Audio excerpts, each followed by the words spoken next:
Maayong hapon, mga pinalangga o binati na akong kaigsuunan dinhi sa lalawigan sa Subo, sa atong mga syudad sa Mandaue, Lapu-Lapu ug Cebu City.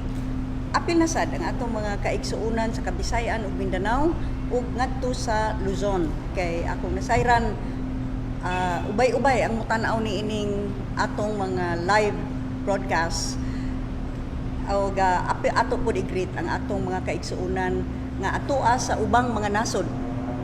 Ilabi na kay kining atong topic karon, dako kaayo o kasayuran sa kanila, alang kanila.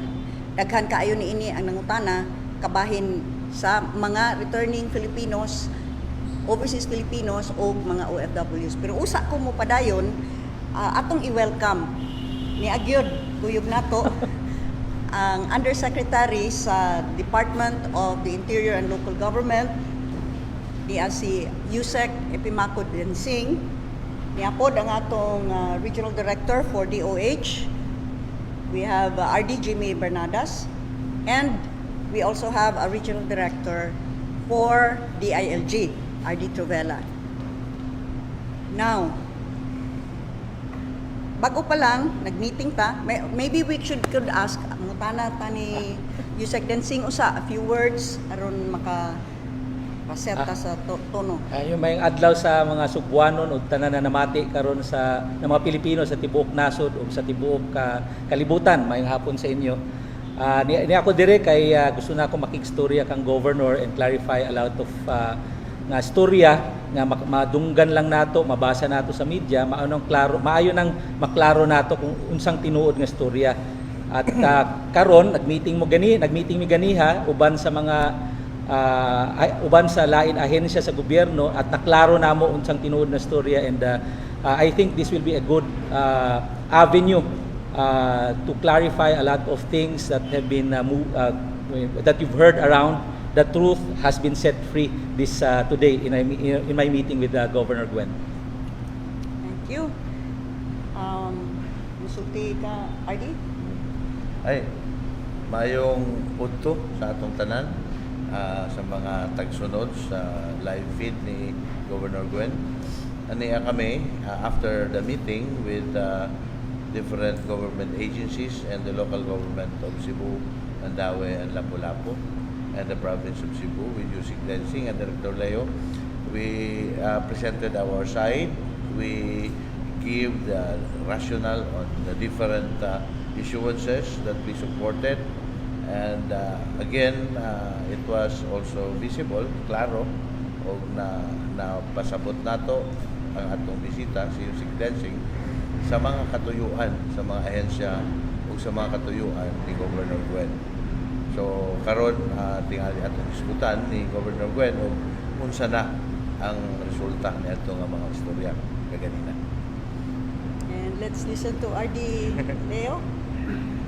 Thank you, Gov, and thank you so much for this opportunity again.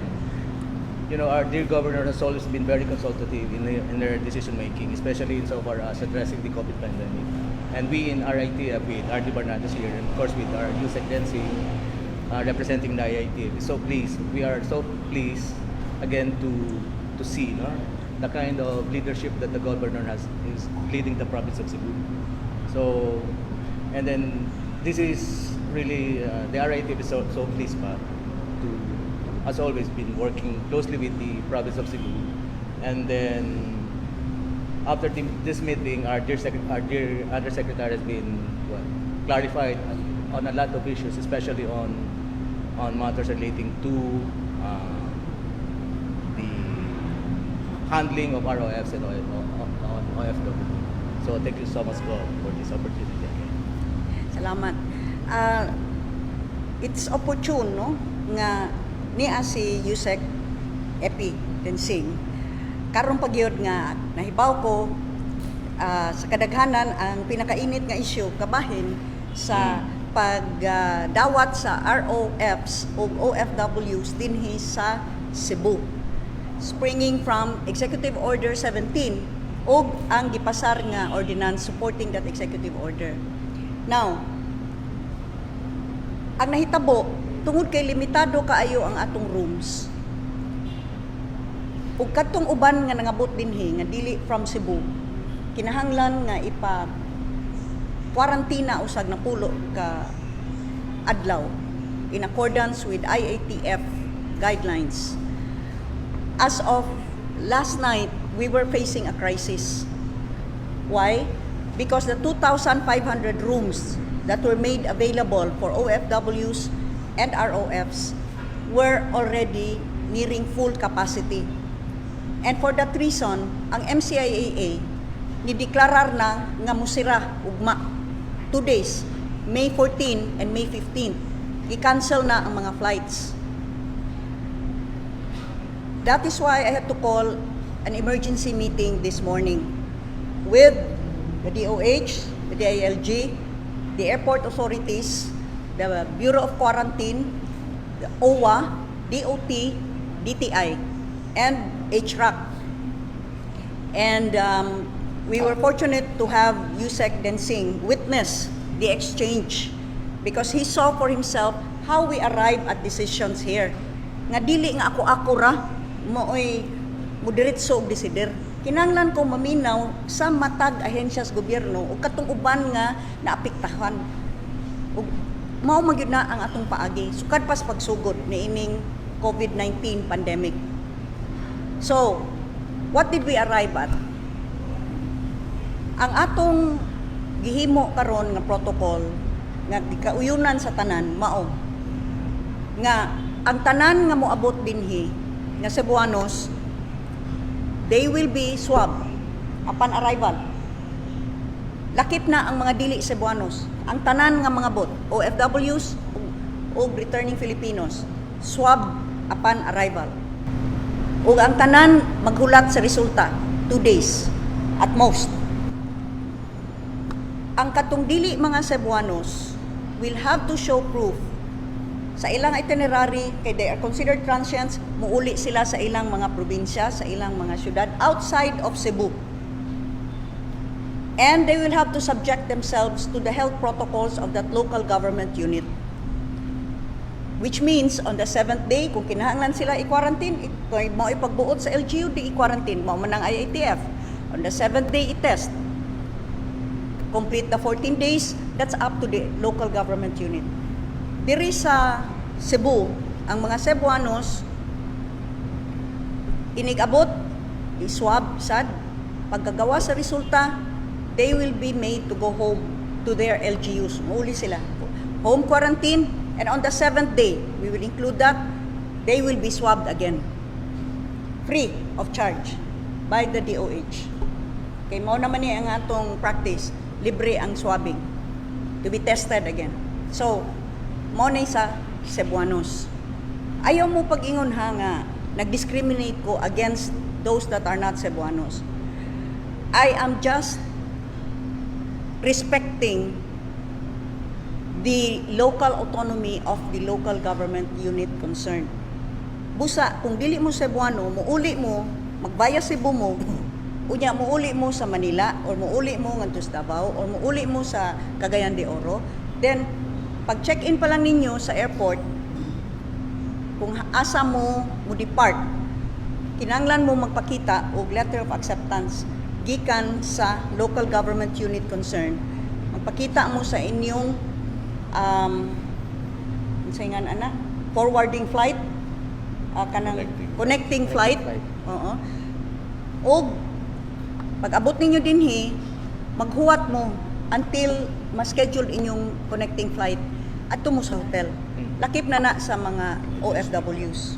Total, ang OWA for OFWs, nag-arrange man kanunay og sweeper flights nga mao'y masakyan.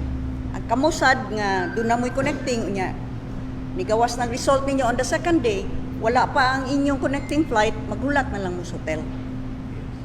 Maybe on the 3rd day or 4th day, and then you leave, muadto na mo sa inyong local government unit, pag abot ninyo dito, you have to follow the health protocols of that local government unit concerned.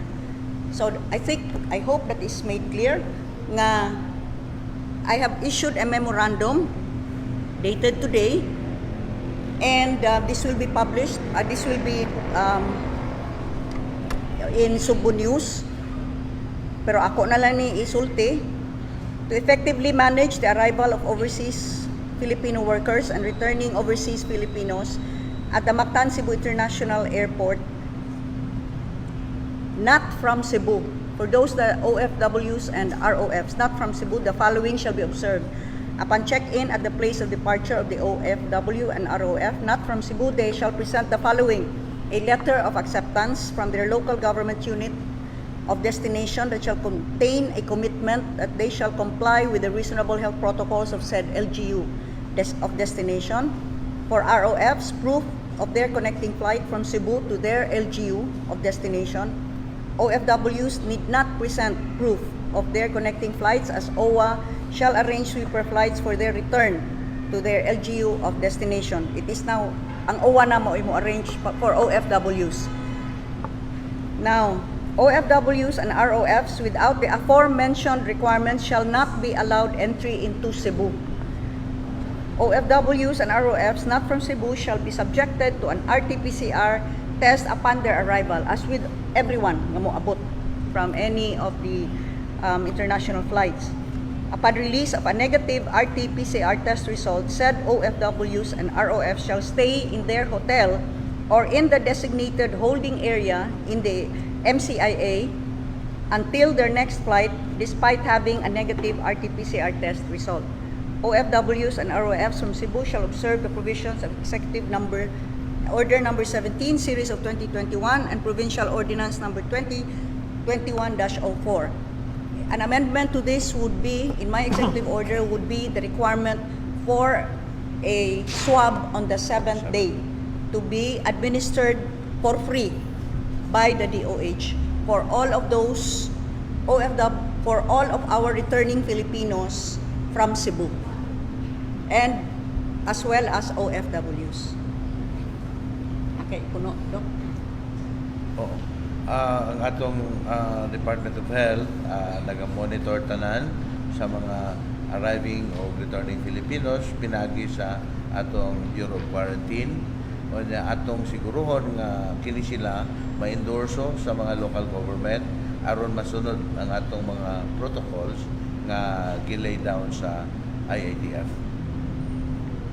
Yes, sir. Ako, what I've discovered, and this is the reason why it's important that we were able to meet face-to-face with Governor Gwen, is that we don't have to believe what you read in the news. No?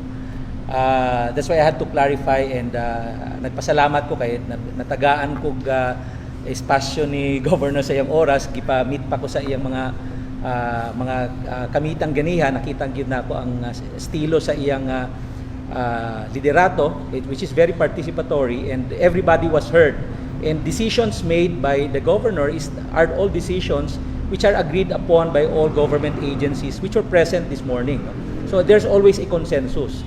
So I came here because of those differences, saying that the governor is quote-unquote defiant of IATF health protocols, and I've discovered that it's not. No, it's just they have an innovative way of implementing IATF national protocols. No.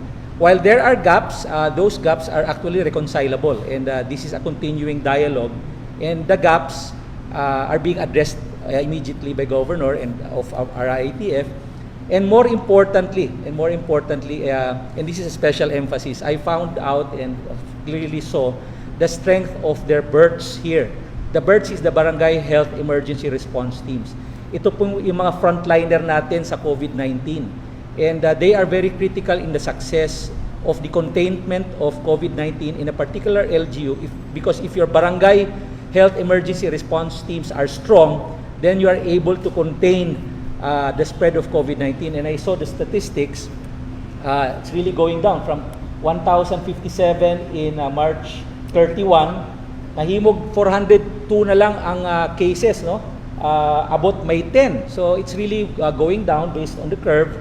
And we are in agreement that we have to allow certain protocols to be followed, again, to contain COVID-19, especially na ay bag-o nga variant nga seryoso natong gi-address. Again, there are gaps. We've already discussed about it. We've reconciled about it. the governor of Cebu is very proactive and very has shown very strong leadership. Mauning makita nato kay kami man pud sa IATF, gisigurado namo na kaning mga protocols are science-based. But of course, although they are science-based, kinahanglan pud nato ang maayo nga manager nga mag-manage aning sitwasyon na naata. So I'm very happy sa gihimo ni Governor Gwen. Nakagstorya mi, kita na ko iyang perspective ng mga tao na nakaistoryahan na ako ganiha. And now I know the reason why certain protocols are being imposed by Governor Gwen because of certain information that not all of us know. So in other words, certain decisions are made by local chief executives because there are certain information that allows certain decisions to be made. Kaning mga information na ni karon lang nako nahibaw-an na nagkuwang na di ay sila kwarto diri sa Cebu para sa mga arriving overseas Filipinos. Mao ni himo sila ana nga protocol. Sa akong tan-aw, ang protocol naka-align pod, innovative lang ang paghimo na abi nato dili in accordance with the IATF protocols. So importante gyud nakita nako personal, nakaistorya nako personal, and everybody I really saw the decision making process, no? And all regional offices of national government agencies were all involved in the process, including the stakeholders. And I do hope we continue with the communication, because if we just believe what we read in the papers or what we hear in the news, then miscommunication will come into the picture. And I do hope we continue to communicate now with the province of Cebu because of the different innovative ways they are implementing certain IATF protocols. So maunang importante sa amo, and I ask everybody that we follow these protocols, kasi maumaning mga protocols para na sa ato, dili man maski kinsa, no? And hoping also we can create that certain balance in terms of health and economy. And dagan sa atong mga kaigsuunan na wala na trabaho, wala na kita, mauning gusto natong ipabalik. And Cebu being the richest province in the country right now, I think they are in the forefront of giving back certain vibrance in our economy via the province of Cebu. Daghang kayong salamat, Yusek. Maintag bisita nga rin namo. So, sir, there's a follow-up question from the media who's monitoring. So, in black and white, is DILG agreeing to the east restrictions on arrivals that Cebu is going to impose? I cannot say DILG per se as an agency. I have to make the report to my principals, but we will definitely talk about it. But in my personal assessment today, no, this is a personal assessment, they're following the 7th-day swabbing is being done. The quarantine for 10 days is being done. Yun nga lang innovative sila. For example, ang ngayon, pagdating ni ROF na taga Davao, for instance, this is a very good protocol. They are swabbing upon arrival. So tanan mo abot nga Pilipino na swab na. So kung mag-negative siya after 2 to 3 days, pwede na siya mobalik ngadto sa Davao, ngadto na niya humanon ang iyang 10 to 14 days. So innovative lang ang ilang style dire, no? But kanang protocol sa 10 days quarantine sa facilities, 14 days up to the barangay, 7 days swabbing. Sobra pa gani sila kay naa sila swabbing upon arrival, no? Ang requirement sa IATF is 7 days swabbing. So nasunod lang, innovative lang ang ilang estilo, no? Then we're looking at the possibility of improving their local government isolation quarantine para sa mga mubalik nga atong mga kababayan. Pero kung ma-assure naman, at again, their births here are very strong, kung ingon si BOQ na ang usa ka balay pwede namang i-quarantine na pud sa isang returning Cebuano, ma-certify pud niya, mabantayan pud na dili gyud gawas-gawas, then pwede pud nato na kuan. In other words, these are all my personal assessment, but I still have to report this to my principals to make them understand the province of Cebu's situation and the existing protocols. Sir, another follow-up question, sir, and both. They want for you to expound on the airport closure or not accepting international flights. Say, cause ko no reason sa pagka-overwhelm. Wa mo naminaw, no? Is it the I just said gender we have position? already reached almost full capacity sa atong available nga rooms. 2,500 ra ang available nato nga rooms. 30 hotels, 35 resorts, hotels ra ang isugot to be identified as quarantine facilities. Why? Kaya they're not allowed to accept other bookings. Now, as early as January, nihangyo na ang RAATF nga i-allow ang mixed use, total, that will be subject to DOH protocols, but up to now, wa pa gihapoy action, ana. So, ang nahitabo, jutay ra kaita og rooms, 2,500. Now, tungod kay ang mga non-Cebuanos, kinahanglan i-star og na po kaadlaw, mo nang kagabi panic na, kay napuno na ang 2,500, MCIAA had to declare a closure. Dili usa ta mo dawat og incoming flights kay wa na tayo mabutangan. Mo ni reality on the ground, which kung ato lang sundon ang mga naghimo sa mga hypothesis dito, wa kakita unsay nahitabo dire, then dili masabtan nga mao gyud ni ang epekto. Kung ato nang sundon to the letter, we need to innovate kay unsaon man na kung ato nang sundon to the letter, magsira na lang ta sa airport. Kay ug di na makauli, daghan ra bay naapektuhan. Ang manguli kay daghan may gusto mo agit through Cebu na. Manguli nga dili taga Cebu, pero maapektuhan sad ang mga taga Cebu. Daghan kayo ang mga nang text na nako nga tabangi in town mi nga dili na gipang-cancel man among flights, di na may makauli nya day usa nga naay himatyon nga amahan, day usa nga naay emergency sa ilang pamilya, di sila kauli. So mo ni epekto ba nga kung manghimo og rule nya di ta i-allow nga ato nang ihaom sa atong sitwasyon, then gubot. So hopefully with this new protocols, it's going to solve the problem. Yes, and I wish to repeat nga please do not think nga na I am discriminating against non-Cebuanos. My jurisdiction is over Cebuanos. Gobernador ko sa Cebu. Kung unsay protocol dito sa uban nga mga local government units, I do not want to overstep my authority. So, those that are coming through Cebu but are going back to Manila, we will respect the protocols sa mga Metro Manila mayors. Those that are coming through Cebu but onward flights to places in Mindanao, let us respect. And I will respect that. So I think that's all covered. Covered? Over na.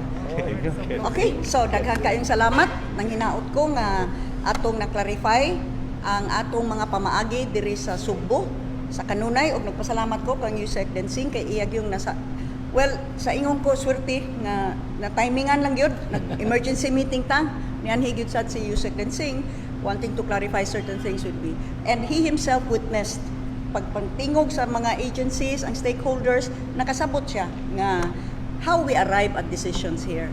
Dili nga ako ra ni o dili nga ako ray magbuot, mangayo gyud sa ilang mga inputs kay aron maka consensual ba unya, workable ang atong solusyon, because each and every agency and the stakeholders as well had inputs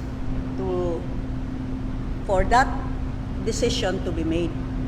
So atong mga kaigsuonan nga tuwa sa gawas, naningkamot gyud ta, nasayod ko nga kamo of all people maoy pasalamatan nato labi na mga OFWs kay nag-antos mo sa gawas aron lang mo makapadala og kwarta nga sa inyong pamilya. Una paningkamutan nato nga dili kaayo lisod bisan pataliwa ni ining pandemya ang inyong pag-uli, kung mo bakasyon ba mo kadali o do na ba mo'y ulian nga kinanglan atubangon nga emerhensya, ato nang gipaningkamutan nga mapahimutang ang tanan. Okay? Thank you. Thank you. Thank you, Yusek. Salamat. Thank you. Salamat. Thank you, Thank you, RTI. Yusek. Ay, salamat. Dili na day GG